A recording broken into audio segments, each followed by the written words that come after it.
कि एक बिंदी, एकमात्र बिंदी शंकर भगवान का जो शिवलिंग है, जलाधारी है, चरण है, गणेश कार्तिक का स्थान है, सुख सुंदरी का स्थान है, और प्रत्येक जलाधारी में से पानी बीच में से आकर नीचे की ओर गिरता है, नीचे की ओर गिरता है।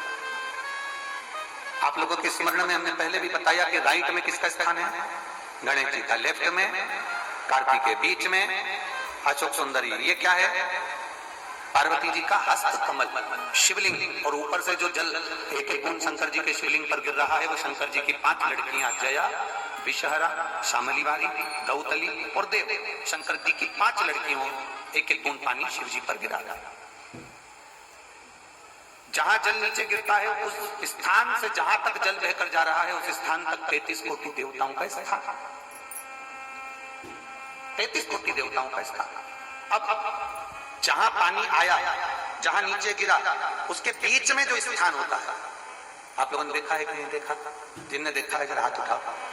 ये पानी जैसे यहां तक आया और यहां के बाद नीचे गिरेगा, तब वो नाली के माध्यम से बाहर जाएगा। तो जितनी दूर यहां से वो नीचे की ओर जो गिर रहा है, यहां से वो नीचे की ओर जो पानी जा रहा है, ये जो स्थान होता है, ये हमारे 3 दोषों को निवारण तुरंत कर देता है।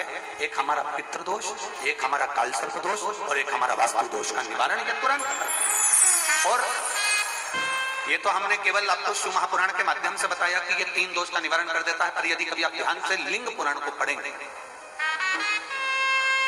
आप यदि लिंग पुराण को पढ़ेंगे और गीता प्रेस गोरखपुर की लिंग पुराण को लाकर यदि आप पढ़ते हैं, या गीता प्रेस गोरखपुर की शिव अंक को भी आप अगर पढ़ेंगे,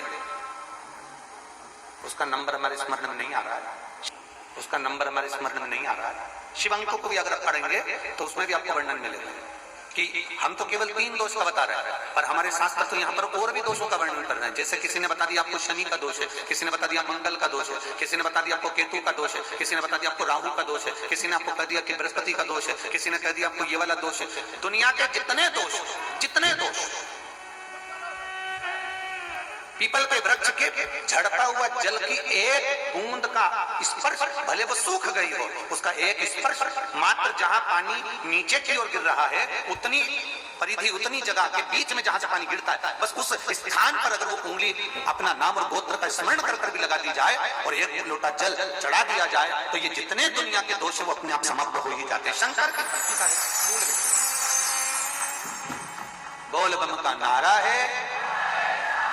और अच्छे से समझ लो, जरा ध्यान में आ जाए आप लोगों के, नहीं तो गलत कर बैठो तो बहुत स्मरण रखिएगा। शिवलिंग जलाधारी, जलाधारी में से पानी बहता है, नीचे की ओर जाता है। जितना मोटा शिवलिंग की ये जलाधारी होती है, उसमें से पानी जहां नीचे गिरता है, जितनी भी मोटी है, उसमें कहीं पर भी आप बिंदी लगा सकते हैं। उस स्थान पर आप कहीं पर भी उस बिंदी को लगा सकते।